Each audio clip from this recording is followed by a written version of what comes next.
Denis, por favor, ya te estaba extrañando ya, caracho. Por favor, ¿qué pasó? Seguro que el COVID lo ha revolcado, seguro. Pues, haces que se preocupe uno, ¿ah? Pasas, Denis. No, profe, sino que me olvidé de ciertas cositas y ahí estoy trabajando como burro. Ah, ya, listo, bien, bien. Sí, hay que darle su gusto a la flaca. Uy, profe, usted no sabe.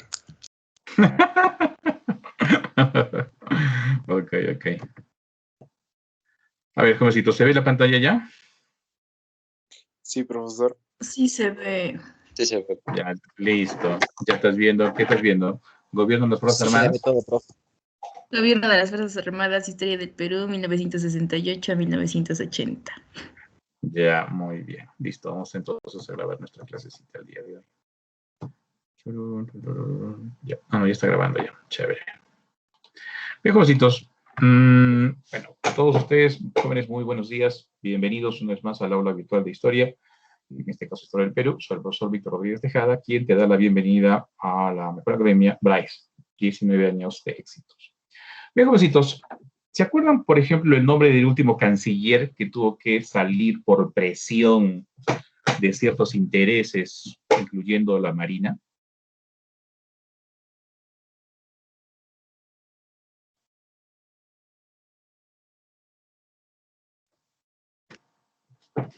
Ahora tenemos que hablar ojo, y estos temas han recobrado el día de hoy, inclusive un poco de actualidad, ¿ah?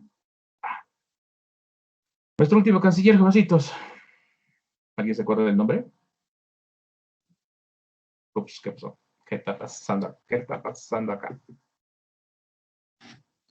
¿Pérez de Cuellar? ¿Pérez de Cuellar? No. No, no, no, no, no, no. El último canciller. El último canciller. Héctor. Héctor, ¿qué? ¿Qué está pasando por acá? Deja. Correcto, Héctor Béjar. Muy bien, ¿qué es lo que dijo para que lo sacaran? ¿Qué está pasando? A ver, un Que la momento. Marina también había cometido actos terroristas.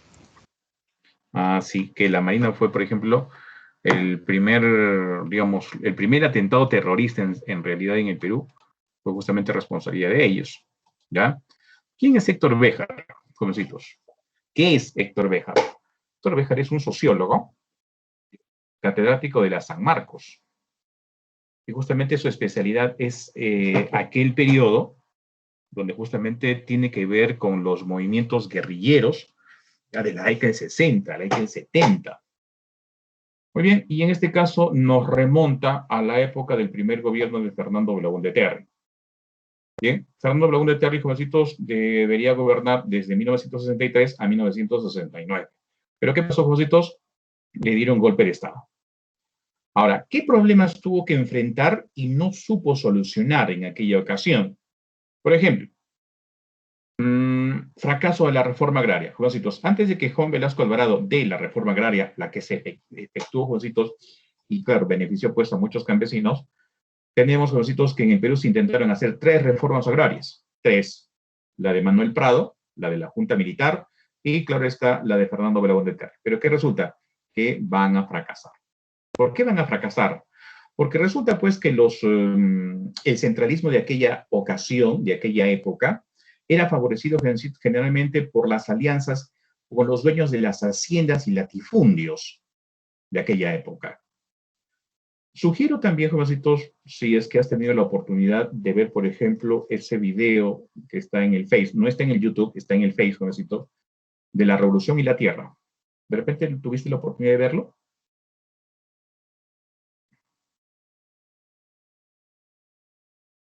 ¿Alguien lo ha visto? ¿Alguien lo vio, jovencitos? Me va a disculpar, profe, no lo vi. Sería bueno que ven, jovencitos, ¿ya? Con ese video te vas a dar cuenta de un gran problema que tenía el Perú, jovencitos, hasta antes de la reforma agraria en el Perú. Y ojo, y es para no creerlo. En el Perú existía el feudalismo, hasta antes de la reforma de Velasco. Estábamos en feudalismo, jovencitos, el feudalismo, ya hemos estudiado en historia, y es de qué siglo, ¿En qué siglo se creó? Siglo IX, ¿no? En Europa, llegó aquí, jovencitos, en el siglo XVI con la conquista de los españoles. Habíamos sido independientes, jovencitos, y mira, todavía existía esa forma en el Perú, esa forma económica. Muy bien. Fracasaron las reformas agrarias en aquella ocasión. ¿Quiénes salieron a la defensa, jovencitos? Los de la izquierda. Había un dirigente en aquella época, en el Cusco, se llamaba Hugo Blanco, que fue reprimido por la policía, ¿ya? Porque tomaron, pues, a ver, no sé qué está pasando con mi máquina. Un ratito, por favor. Está media loquita mi máquina. A ver, un ratito, por favor. Ay, caramba, ¿qué está pasando? ¿Qué está pasando?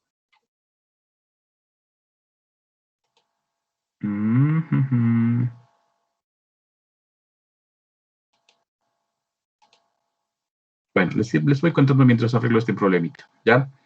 Bueno, el asunto está, jovencitos, repito, que fueron los movimientos de izquierda de aquella ocasión que van a tratar de incentivar justamente a los campesinos a tomar tierras, ¿ya? Pero fueron duramente reprimidos, jovencitos. Bien, repito, es necesario que veas ese video, o ese video que está en el capítulo en el Face, ¿ya? Y sepas, pues, muchas cosas más.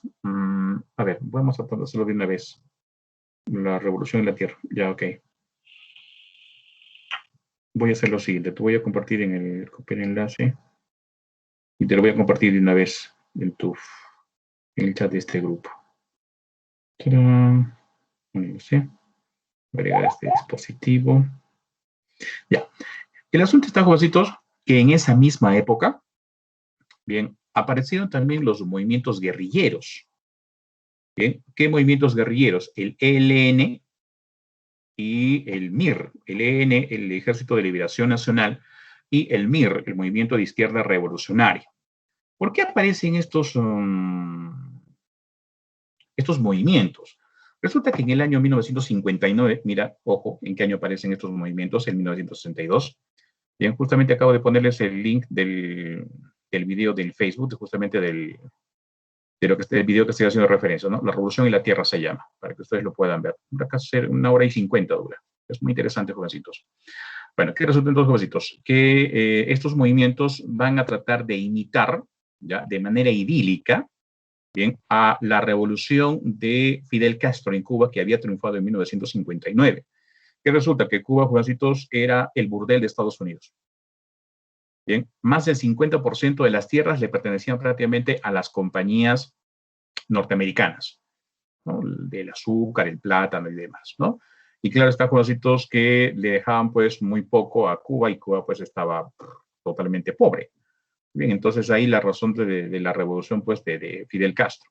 Entonces, estas guerrillas trataron justamente de imitar esa situación. ¿Por qué? Porque van a ver pues que en el Perú habían grandes problemas, como por ejemplo los campesinos sin tierra. Entonces, fue justamente el gobierno de Fernando Belún de Terry quien va a ordenar a las Fuerzas Armadas a acabar sin misericordia a estos movimientos. El MIR todavía tenía afiliación aprista, o sea, eran parte del APRA rebelde. ¿Qué es el APRA rebelde? ¿Ya? ¿Qué es el APRA rebelde? Rebelde, perdón. A ver, tenemos que regresar hasta la época en que aparece el APRA, 1930. Bien, recuerda que el APRA fue fundado inicialmente en México por Víctor Raúl Ayala de la Torre, muy bien, y lo trae al Perú en 1930. Ya está. ¿Qué intereses representaba el APRA? Clase media. ¿No? Y resulta que en la época de la República Aristocrática, bien, y también la época del leguismo, o el noción de leguía, aparece pues la clase media. Entonces eran pues profesionales, obreros, trabajadores, correcto, campesinos. O sea, también el APRA tiene su tendencia izquierdista, por si acaso. ¿Eh? Entonces, ¿qué pasó? 1932, el APRA se enfrenta al gobierno de Sánchez Cerro. Matan a varios oficiales del ejército. ¿Y para qué? En aquella época Sánchez Cerro ordenó prácticamente tomar la ciudad de Trujillo a sangre y fuego. Y terminaron matando a más de 1000 apristas y enterrarlos prácticamente en Chan Chan. El año de la barbarie, se la llamó 1932. Muy bien, entonces el APRA se enfrentó al ejército, y el ejército, jovencitos, ¿qué hizo? Se vengó del APRA. ¿Qué había hecho, o mejor dicho, qué juró el ejército? En sus ceremonias de oficiales hacían juramento de que si el APRA ganaba, llegaba prácticamente y lo evitarían dando justamente golpe de Estado. Y varias veces ocurrió. Cuando estaba a punto de ganar el APRA, golpe de Estado.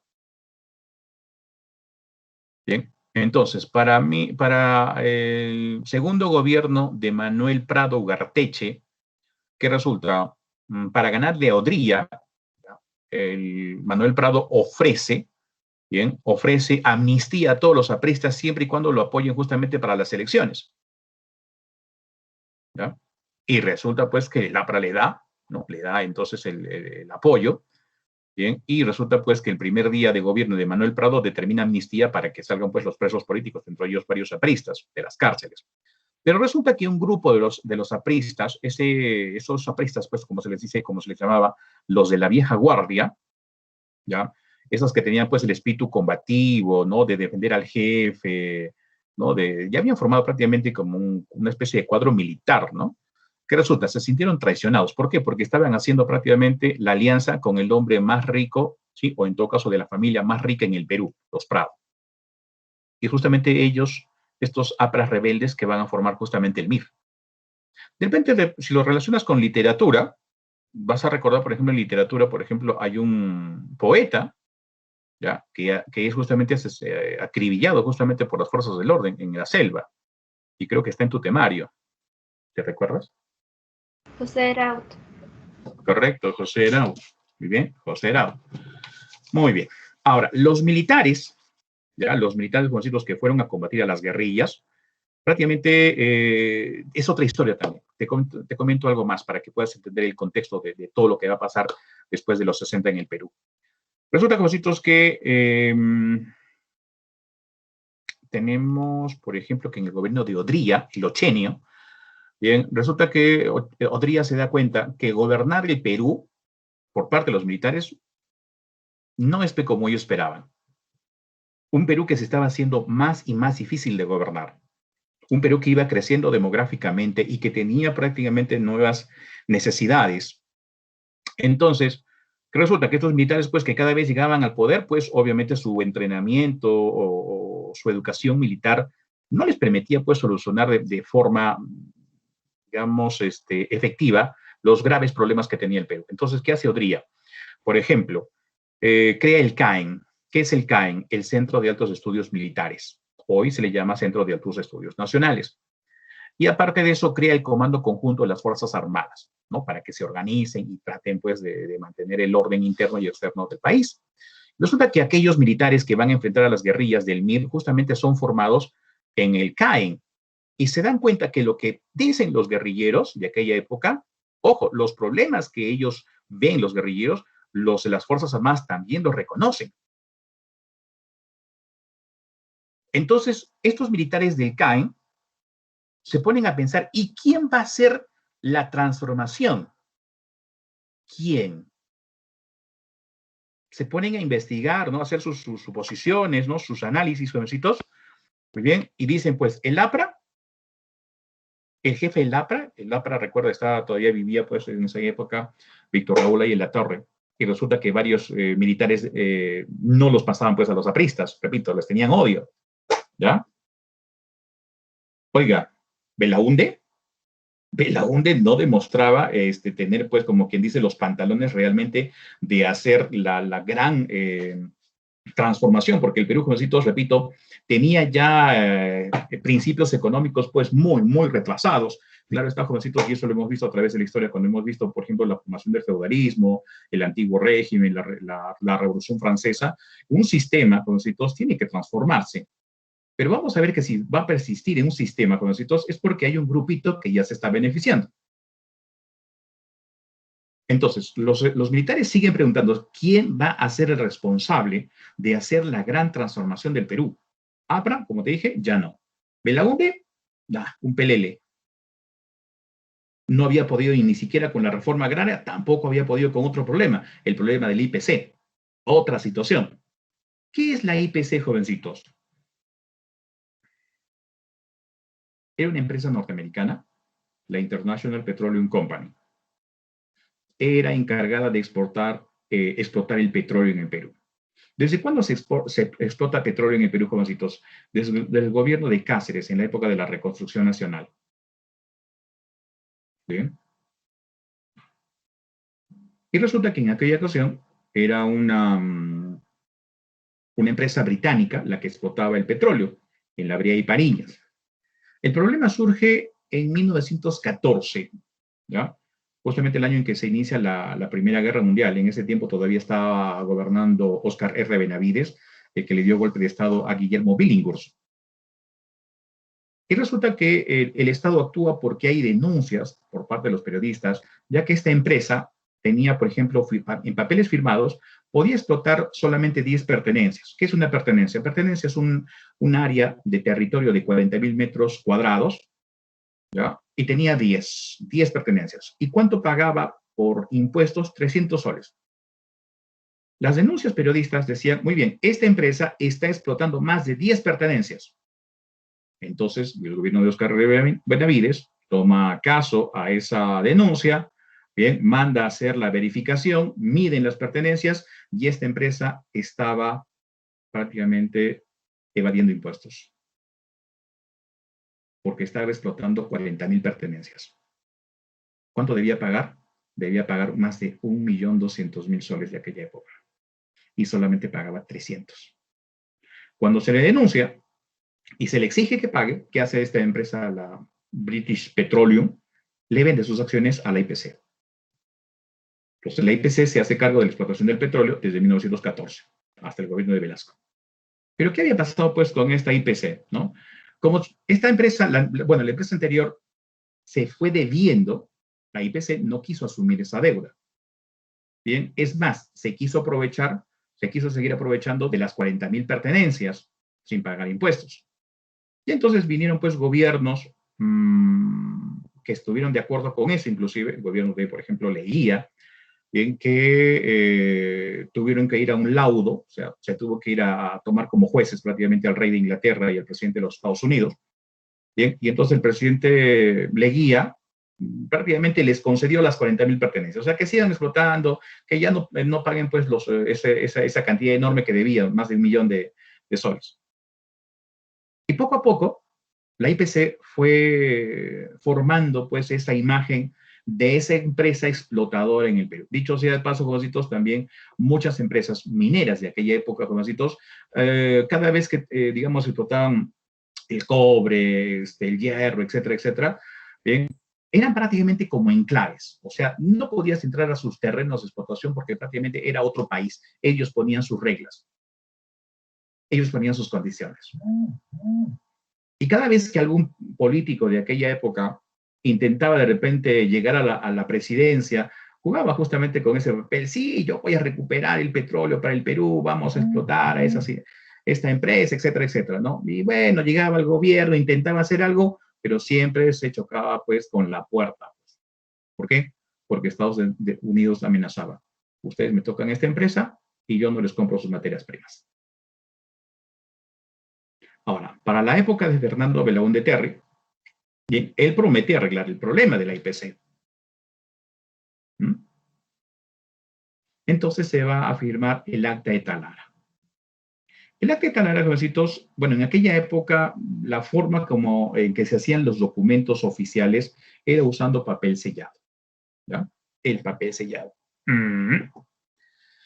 ¿Y qué pasó, jovencitos? Bueno, habían comprado, dice, 3 juegos de papeles, como que cuando compras esas hojas de papel cuadriculado, ¿ya? Compras una hoja de esas y tienes 4 caras, ya igualito, 3. Y entonces el 3 por 4, 12, habían 12 caras. Bueno, hicieron el acta, todo eso, ¿no? Y entonces, en esa época estaba el gerente de la empresa petrolera fiscal, era un peruano llamado Carlos Loret de Mola. Bien, el gerente de esta empresa, bien, había participado en estas negociaciones. ¿Y qué es lo que decía el Acta de Talara? Decía lo siguiente. Bien, al Perú, la IPC le iba a devolver los pozos petroleros. Pero había un gran problema. ¿Cuál es ese problema, jovencitos? Los pozos petroleros habían sido explotados durante más de 100 años. O sea, ¿tendrían petróleo? Prácticamente muy poco. Pero eso sí, la IPC mantenía el control de el refinamiento, o sea, prácticamente se hacía dueña de la refinería de Talara, por ejemplo, seguía siendo dueña de la refinería, de la distribución, de la venta, o sea, seguía siendo dueña, por ejemplo, de los grifos. O sea, prácticamente la empresa no perdía nada. Es más, el Estado ahora sí iba a encargar de extraer el petróleo y de vender ese petróleo a la IPC. Y claro, la IPC tenía que comprar ese petróleo y justamente el gerente, Carlos Loret de Mola, había escrito con puño y letra el precio del barril del petróleo justamente en la página número 11. La secretaria de aquella ocasión contaba pues de que había terminado en la página número 10, ¿no? Todo el texto, todos los acuerdos, y justamente llegó hasta la parte final. Y entonces había que poner un lugar donde ibas a firmar ¿no? Donde las personas encargadas tenían que firmar, por poner su sello, ¿no? Para estar de acuerdo. Y lo pone, dice, en la página número 11. Pero ojo, es ella. A ver, un ratito, está otra vez. No sé qué pasa con mi máquina. Es un bicho.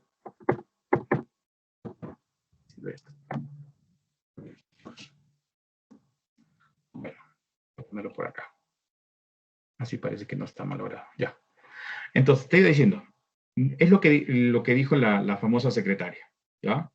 Que ella había puesto, por ejemplo, había dispuesto que la página 11 era solamente para poner las firmas, ya que todo el contenido estaba en la página 10.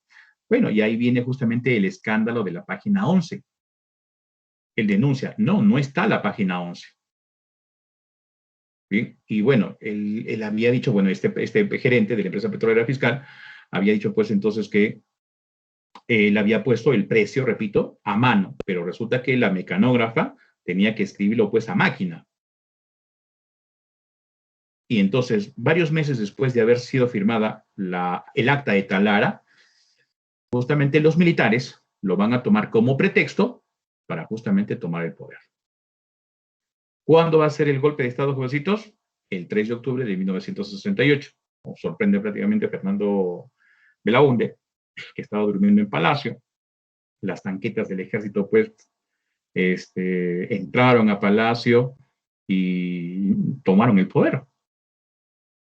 ¿Ya? Entonces, el gobierno de las Fuerzas Armadas había creado una junta de gobierno. O sea, estaban todos, pues, ¿no? Marina y la aviación. Ahora, ¿cómo podemos calificar, jovencitos, al gobierno de las Fuerzas Armadas? Porque es un gobierno, jovencitos, dice anti-oligárquico y anti-imperialista.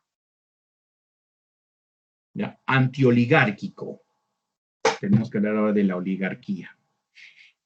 Muy bien. ¿Qué es la oligarquía, jovencitos? A ver, chicos, por razonamiento verbal. Gobierno de pocos. El gobierno de pocos, ¿sí? Esos pocos, o esa oligarquía, jovencitos, ¿data de qué época? De prácticamente finales del siglo XIX, prácticamente desde la época del gobierno de Nicolás de Piérola, y los vamos a tener en el gobierno prácticamente en toda la República Aristocrática, 20 años. Pertenecían a un partido, el Partido Civil, ¿ya? Entonces, ese partido civil, o en todo caso esa república aristocrática, jovencitos, es la edad de oro del partido civilista. ¿Ya? Ahora, ¿por qué les vamos a llamar oligarquía? Aparte de que, bueno, la explicación sería el gobierno de pocos, era el hecho de que tenían el poder político, eran dueños de prácticamente el poder político y también dueños del poder económico. Se habían aliado con quién? Con el capital británico. ¿Mm? Ahora, esa oligarquía, jovencitos, va a gobernar o va a tener prácticamente, va a ser dueña de las riquezas prácticamente hasta antes del gobierno de Velasco. ¿Por qué? Porque justamente, como te dije, esos militares que habían estudiado en el CAEN dijeron pues que para ser jovencitos, para salir de esos problemas que tenía el Perú, era necesario hacer una gran transformación económica, política, social, incluso militar, jovencitos. Las reformas, ¿sí?, de este gobierno de las Fuerzas Armadas, jovencitos, afectó y desapareció a la oligarquía en el Perú. Por fin desapareció la oligarquía en el Perú, jovencitos. De repente vas a recordar, jovencitos, por ejemplo, la biografía de Alfredo Bryce Echenique, por ejemplo. Su familia era adinerada, ¿ya? O también vas a recordar, por ejemplo, la biografía del mejor cuentista del Perú. A propósito, ¿de quién estoy hablando? Ribeiro,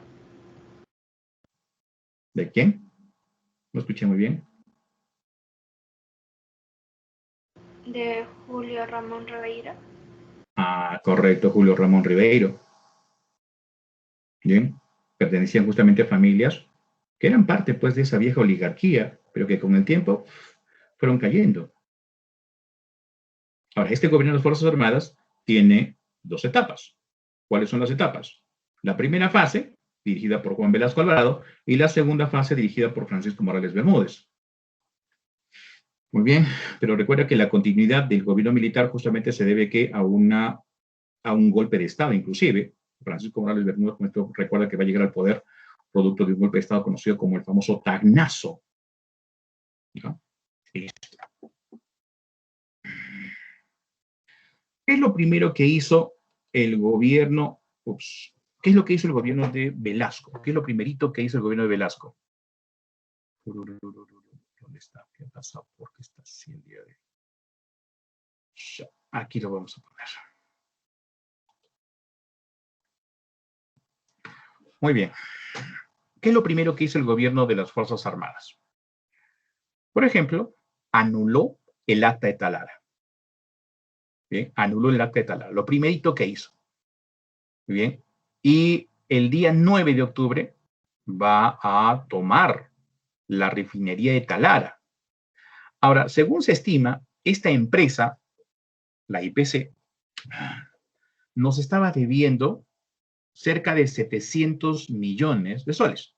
Cerca, ¿no? Cerca de 700 millones. Cuando van a tomar el acta de Talara, pensaron encontrar, ¿no?, recursos económicos, ¿no? Para poder justamente cobrarla. Pero ¿qué resulta? No encontraron nada. Y resulta que esta empresa había sacado todos sus activos del Perú. Y resulta que para poder sacar sus activos necesitaba la colaboración, por ejemplo, de funcionarios del Banco Central de Reserva. Y adivina quién era uno de esos funcionarios que permitió, por ejemplo, que esta empresa se llevara, por ejemplo, sus últimos 17 millones de dólares en el Perú. Es más, ha sido presidente del Perú. Es más, ha sido acusado por corrupción y está encerrado en su casita porque es una persona mayor de 80 años. Pedro Pablo Kuczynski. Así es, Pedro Pablo Kuczynski.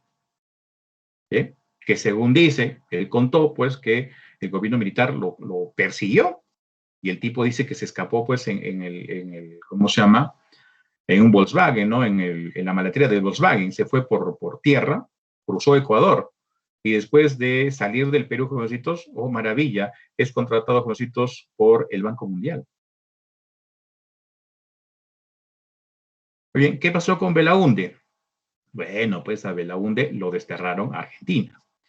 Ahora, para hacer estas reformas, jovencitos, algo que llamó mucho la atención era, pues, que los analistas querían, pues, saber, oiga, ¿cuál es el plan? Pues, ¿no? ¿Qué es lo que va a hacer en sí Velasco? Y decía, pues sí, yo tengo el plan, este es el plan, pero nunca lo mostraba a nadie, ni siquiera a sus mejores, a sus aliados militares, nada. Y en el año 1974, recién va a mostrar el plan Inca, recién. 1974, el plan Inca, plan del gobierno revolucionario de las Fuerzas Armadas. Ya, recién. Ahora, ¿qué es lo que hizo, pues, en aquella ocasión? Cuando entra a gobernar, Velasco prácticamente se baja la constitución que había dejado, por ejemplo, Sánchez Cerro. ¿Ya? No había constitución entonces en la época de las Fuerzas Armadas. ¿Qué va a funcionar en vez de esa constitución? El Estatuto Revolucionario, ¿no?, que tiene esos 5 primeros objetivos, y claro está, le acompañan muchos artículos después. ¿Cuáles son estos objetivos? La primera, transformar la estructura del Estado, haciéndola más dinámica y eficiente para una mejor acción del gobierno. B, promover a superiores niveles de vida compatibles con la dignidad de la persona humana a los sectores menos favorecidos de la población, realizando la transformación de las estructuras económicas, sociales y culturales del país. C, imprimir a los actos de gobierno un sentido nacionalista e independiente, sustentado en la firme defensa de la soberanía y dignidad nacional. Moralizar al país en todos los campos de la actividad nacional y restablecer plenamente el principio de autoridad, el respeto a la ley y el imperio de la justicia. E, promover la unión, concordia e integración de los peruanos, fortaleciendo la conciencia nacional. O sea, ese amor al Perú, pues. Esos son los 5 objetivos del Estatuto Revolucionario, que va a funcionar en vez de la Constitución de 1933. Ahora, ¿qué es lo que hizo? Una de las principales transformaciones económicas y sociales va a ser la aplicación de la reforma agraria, gracias al decreto legislativo, jovencitos, de número 17716. ¿Ya? Es muy raro, jovencitos, que a veces la UNSA te pregunte sobre los números de los decretos legislativos. En los últimos 20 años, jovencitos, han hecho 2 preguntas, más o menos calculo, 2 preguntas tomando en cuenta los números de los decretos legislativos. ¿Ya? Muy bien. Mira, entonces de ahí, por ejemplo, queda pues una frase, ¿no? Es el campesino, el patrón, ya no comerá más de tu pobreza.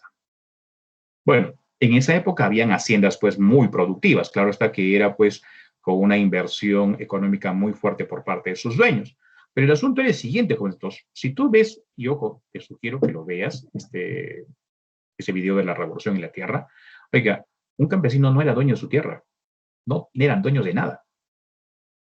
Si querían comer algo, jovencitos, tenían que trabajar en las haciendas, ¿no? Trabajar gratis. Bien, trabajar gratis para esos dueños.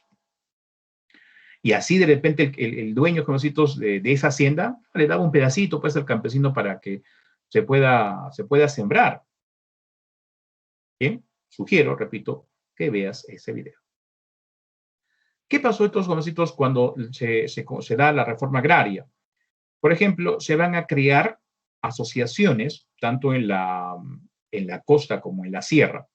En el caso de la costa, los trabajadores de esas haciendas, bien, es más, existían todavía los términos de yanaconas. ¿Ya? Yanaconas. ¿Qué van a hacer? Van a crear, por ejemplo, las CAPs. ¿Qué son las CAPs? Las cooperativas agrarias de producción social. En la sierra, las comunidades campesinas y ganaderas, ¿qué van a hacer? Van a crear las SAIs, las sociedades agrarias de interés social. Es más, sí, acá tienes incluso, mira, la estadística, ¿no? De la cantidad justamente de ese tipo de empresas. Bien, y la tierra que van a recibir. Ojo. Con eso de la reforma agraria, prácticamente va a desaparecer el feudalismo en el Perú, o el semifeudalismo, como lo llaman de repente en ese video, vas a encontrar ese nombre, semifeudalismo. Muy bien, ojo, ¿se pensó en los campesinos? Sí, correcto. Oiga, pero la idea, pues, del plan era lograr, pues, que con esas tierras ese campesino también progresara económicamente. Oiga, el día de hoy, pregunto, ese campesino que está en la sierra, el día de hoy, jovencitos, ¿ese campesino ha logrado desarrollar económicamente? A ver, jovencitos, No, ustedes que... lamentablemente no. Ajá, ya está. Entonces también tenemos que decir, pues, que la reforma, que tuvo una muy buena intención, repito, desapareció el feudalismo en el Perú, le dio tierra a los campesinos, ¿por qué no ha tenido éxito económico? No sabía cómo administrar. Ese es el detalle, jovencitos. Hemos visto también a través de la historia que cuando se hacen cambios estructurales fuertes, ¿ya? Tiene que ir acompañado de que las personas que lo van a asumir deben tener una mentalidad, no solamente una mentalidad, sino una preparación. Y eso es lo que ha faltado, jovencitos, bien, en las reformas que han intentado hacer los diferentes gobiernos. Queremos hacer los cambios estructurales, pero nos falta cambiar de mentalidad y prepararnos para esos cambios. Entonces se dieron cuenta del gran problema que estábamos justamente, ¿no?, tratando de sacar pues al Perú, ¿no?, de ese gran retraso en la educación. Bien, y entonces vamos a ver, por ejemplo, lo siguiente, aspecto social. ¿Qué intentó hacer el gobierno de Velasco? una reforma educativa, educación inicial, educación primaria, educación secundaria, educación universitaria. Hizo pues la reforma educativa. Es de aquella también época que se estableció, por ejemplo, el famoso uniforme único, ¿no? Recuerdo también utilizar el uniforme único. Bien, el pantaloncito plomito, pues, ¿no? La chompa plomita, camiseta blanca, ¿no? Toditos teníamos que estar uniformados. Bien, y que con el gobierno de Fujimori ya La prácticamente faldita gris, la faldita gris. faldita gris, ¿no es cierto? Bien, y bueno, con el gobierno de Fujimori prácticamente dejó de utilizarse eso. ¿Ya? Ojo, pues, ¿qué es lo que se quería hacer con estos? Mentalizar pues esa gente, pues. Pero los logros de la educación no se notan de un día para el otro. Hay que hacer un proceso. Es como ustedes, chicos, ¿no? Ustedes quieren pues estudiar medicina, ¿no? Oiga, al primer año ustedes de estudiar medicina van a ser médicos. No. Claro que no, pues es un proceso, ¿no? A ustedes les lleva 7 años, a los que están todavía en la carrera, después tienes que hacer tu especialidad, tienes que hacer tu internado, tu serum, ya, ponle 10 años, pues ya. Es un proceso largo. ¿Listo? Ahora, hablamos, por ejemplo, del CINAMOS. ¿Qué es el CINAMOS? El Sistema Nacional de Apoyo a la Movilización Social. Muy bien, de repente has visto, por ejemplo, cuando llegó Keiko, ¿no? O de repente la campaña de Keiko. ¿Qué hacía la famosa Keiko? Sabiendo pues que no, en varios lugares del Perú la rechazan, ¿qué hacía ella? ¿Qué hacía su gente? ¿Qué hacía su partido? Comprabas a gente para que le apoyen hacia todos los ¿Cómo? lugares y algo así. ¿Cómo le llamaban? Tenía un nombre, ¿se me ha ido el nombre? Era un bloque pues que le acompañaba a todo el país, ¿no? Le acompañaba a todo el país. Y ojo, más o menos así le decíamos. Ojo, eso sufrió rechazo ¿de quién? De los sindicatos, de las comunidades y también de los partidos políticos. Los rechazaron. ¿No? Porque la gente, pues, no, iban a inaugurar algo. Pues la gente entonces era llevada, pues, ¿no? Como quien dice a la fuerza. ¿No? ¿Para qué? Para que apoye, pues, al gobierno.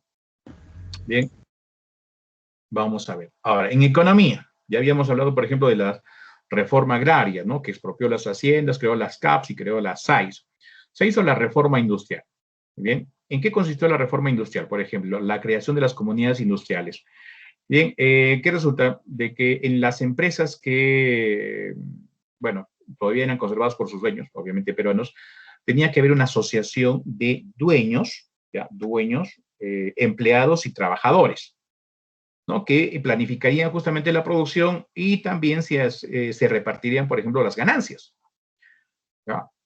¿Qué resulta? Como decimos, que también fracasó. Porque claro está que trabajadores y empleados van a querer, pues, ¿no? Aprovecharse de la situación, peor, preparación adecuada, y prácticamente se fue al traste. La creación, jovencitos, también de diferentes empresas que empiezan a ser manejadas por el Estado. Claro, previa nacionalización. Nacionalizamos el petróleo. ¿Quién se va a encargar del petróleo? Petroperú. Nacionalizamos, por ejemplo, la actividad pesquera. ¿Quién se va a encargar? Pesca Perú. Nacionalizamos, por ejemplo, la distribución de electricidad. ¿Quién se va a encargar? Electroperú. Teléfonos, Entel Perú. Minería, Minero Perú. Bien, las minas del Cerro de Pasco, por ejemplo, Centromin Perú. ¿Ya? Ni capitalista ni comunista. Seguimos con el aspecto social. Por ejemplo, dime. Es cierto que había un ensamblador acá en Perú, pero lo votaron por todo esto. Una ensambladora de Ford. Una ensambladora, se ensamblaban carros, aquí se ensamblaban, ¿cómo se llama? Televisores, se ensamblaban lavadoras, refrigeradoras.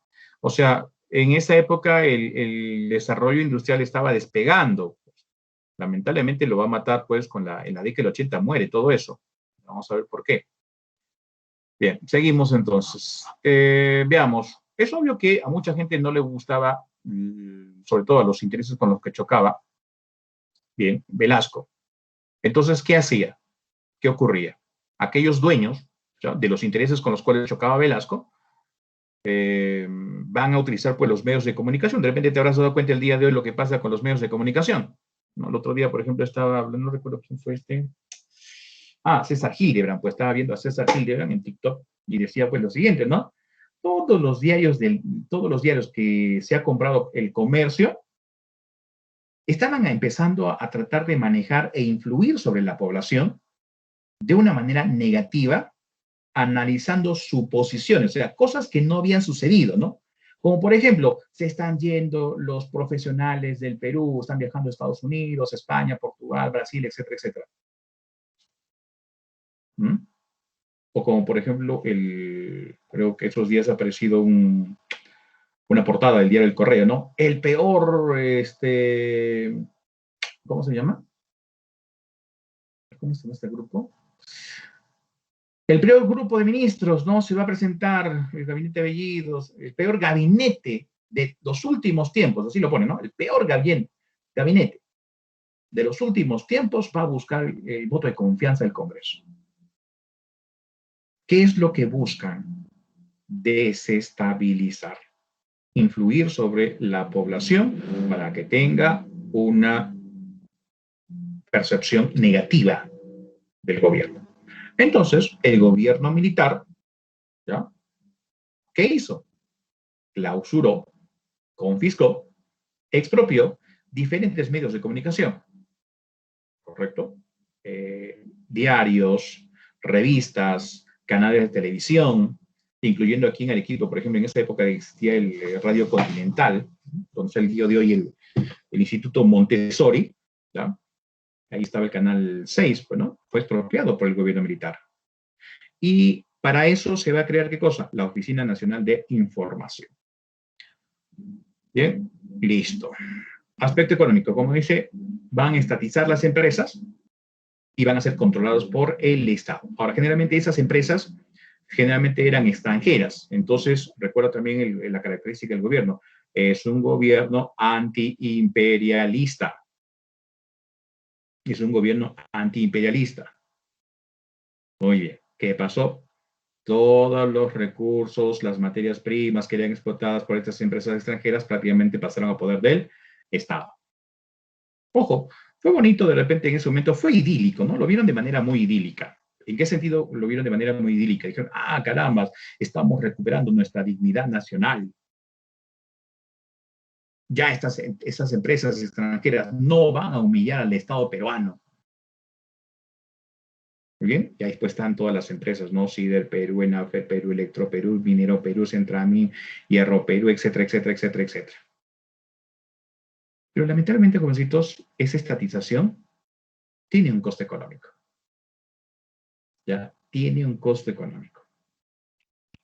Y lamentablemente, jovencitos, cuando tienen ese coste económico, acarrean problemas al Perú. Entonces, como se va a ir generando esa crisis. Y la solución frente a esas crisis económicas es buscar, pues, inversiones. Pero nadie nos quiere dar plata porque tiene miedo, pues, de que el gobierno, pues, lo expropie. Entonces, ¿qué se hizo? Buscar al Fondo Monetario Internacional. Y el Fondo Monetario Internacional, Juancitos, se aprovecha de la situación. Ah, le has quitado, ¿ya? La explotación a estas empresas que son norteamericanas. Ah, muy bien. ¿Sabes qué? Tienes que pagar una indemnización. Y Estados Unidos se cobró la indemnización. Sí, se pagó más de 72 millones de dólares, Juancitos, en estatización. Y cerca de 30 y tantos millones de esos 70 y tantos millones, Juancitos, fue cobrado, ¿sabes por quién? Por la IPC. Estados Unidos reclamó, no, este gobierno ha afectado a mis empresas, pues, ¿no? Ah, listo. ¿Corresponde qué? Una indemnización. Entonces, nos vamos a prestar plata y de ahí nos van a descontar la indemnización. En el gobierno de Belaúnde, jovencitos, en el gobierno de Belaúnde, el Perú debía solamente 800 millones de dólares. Termina el gobierno, los 12 años del gobierno de las Fuerzas Armadas, y el Perú tiene una deuda de 10.000 millones de dólares. Ahora, de repente lo único bueno que ocurrió de aquella ocasión de reformas, ¿qué está pasando? ¿Qué está pasando?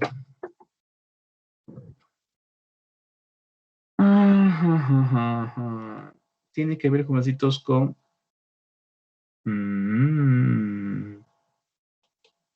este detallito.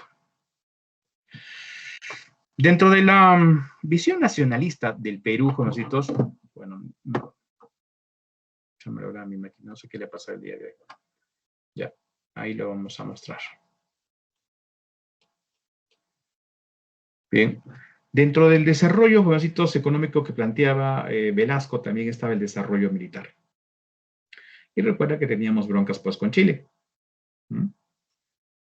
Porque no había cumplido el pacto del 29, donde había regresado, recuerda, Tacna para el Perú, Arica había quedado para Chile, pero Chile se había comprometido pues a un montón de cosas que no había cumplido. Y Chile trataba de desestabilizar internacionalmente al Perú. ¿Qué hace entonces el presidente Velasco?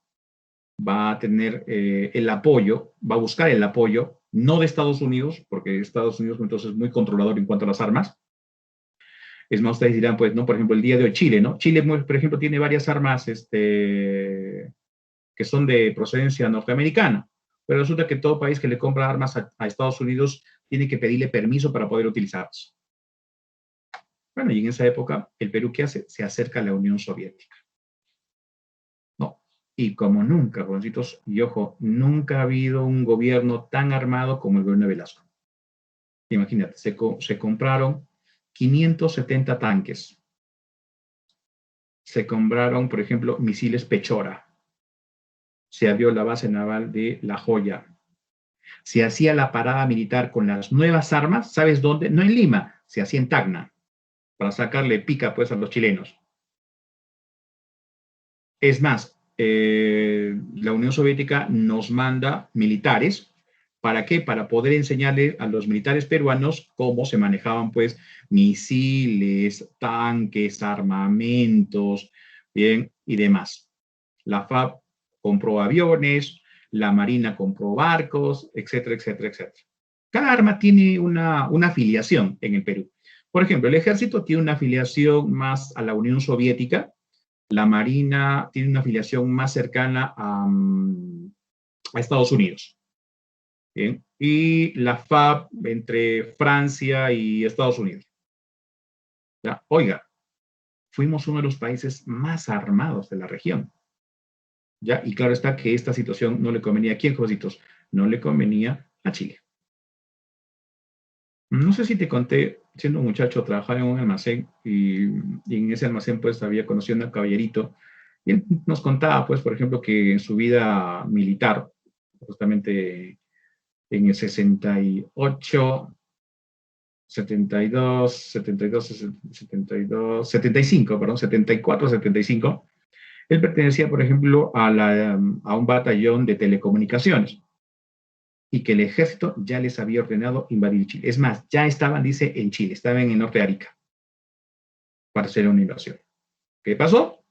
Vino el golpe de Estado de Morales Bermúdez a Velasco.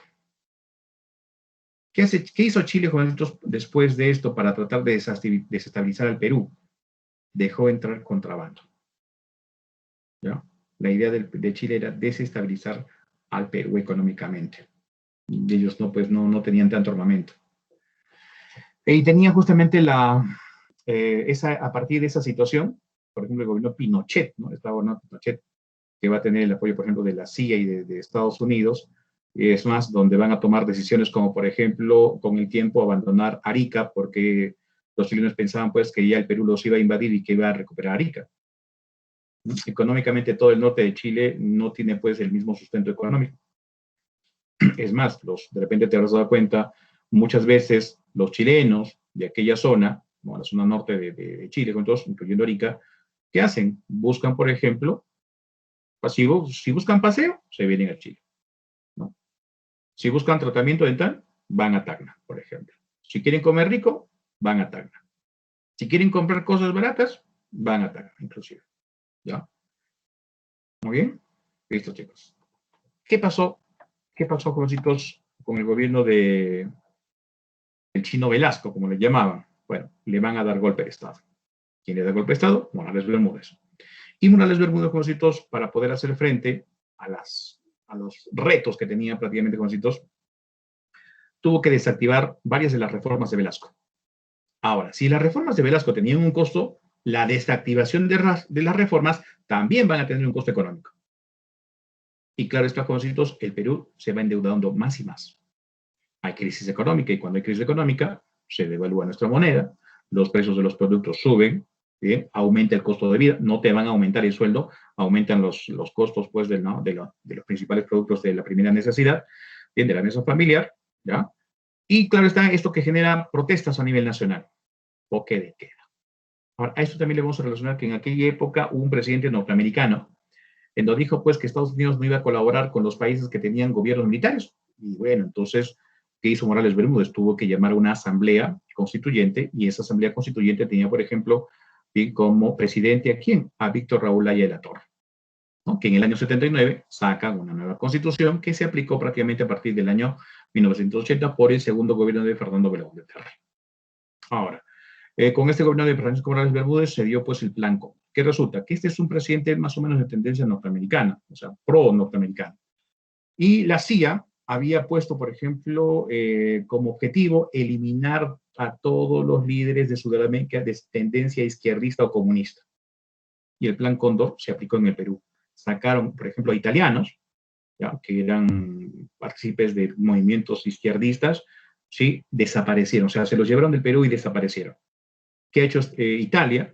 Este presidente, bueno, este expresidente todavía vive, que está viejito, ¿ya? Y en Italia lo denuncian, y por haber violado derechos humanos, sí, claro, no les tembló la mano, y prácticamente le dieron cadena perpetua. Cosa que no se ha llevado a cabo, porque, repito, está en el Perú y el tipo no sale. Si sale del Perú, suácate, lo agarren y se lo llevan. Pero como acá en el Perú, jovencitos, ya sabes, cometes delito, después de los 80 años, no te van a mandar preso. Claro, debes también demostrarlo. Por último, muchos creen que el gobierno de Belaúnde, el segundo gobierno de Belaúnde, es el que, con el cual se inicia el terrorismo. No, el terrorismo se inicia prácticamente con Francisco Morales Bermúdez. Hablando de terrorismo, jovencitos, cuando Héctor Béjar, les hice recordar al inicio, Héctor Béjar, jovencitos, denuncia, pues, ¿no? Que la Marina fue, digamos, la que aplicó por primera vez en el Perú el terror. Se refiere justamente al intento del gobierno militar, por ejemplo, de privatizar la educación. Oiga, ¿te recuerdas de repente lo que dijo esta congresista y medio mundo se ofendió, sobre todo los de Ayacucho? Esta buena pseudo periodista que dijo, pues, ¿cómo se sentirán los terroristas cuando escuchan Flor de Retama? ¿Has escuchado la Flor de Retama? Claro, profe. Oiga, ¿de dónde nace esa Flor de Retama, jovencito? Nace de la violencia de las Fuerzas Armadas de reprimir justamente a la población que no querían, pues, que se aplique la privatización de la educación. Y dentro de esos líderes que están, bueno, de aquellos líderes que están liderando esta, digamos, esta protesta contra las Fuerzas Armadas, está justamente Abimael Guzmán. Y ahí en el año 77, tenemos pues a un militar que tiene como sobrenombre Camión, que justamente mató personas. Y a eso se refería justamente Héctor Béjar. Bien, cuando dice pues que la violencia terrorista la inician, ¿quiénes? Los de la Marina. Probablemente, es una suposición mía, jovencitos, bien, cuando Sendero Luminoso aparece, ya, con violencia terrorista, justamente probablemente por esa situación de lo que pasó en Ayacucho. Recuerda que Abimael Guzmán era profesor pues de la Universidad de Ayacucho, era profesor de filosofía. Y probablemente ellos hayan pensado pues que la mejor manera de hacer los cambios en el Perú, bien, no era pues a través de, digamos, de estos políticos porque defendían ciertos intereses, sino de hacer pues una reforma pues con violencia, ¿no? Mostrando violencia y provocando miedo en la población. Puedo suponer eso, ¿no? A grosso modo. No es de repente lo esencial, pero sería bueno, por ejemplo, ver. No he tenido la oportunidad de ver, por ejemplo, ha dado una cátedra, está en el Face también, jovencitos, la cátedra de Héctor Béjar sobre esos movimientos guerrilleros. Voy a darme el trabajo y el tiempo de hacer eso. Bien, jovencitos, son las 11:06 de la mañana. Lo vamos a dejar acá, chicos. Eso sería todo por el día de hoy, chicos. Muchas gracias. ¿Y cuándo lo terminamos, profe?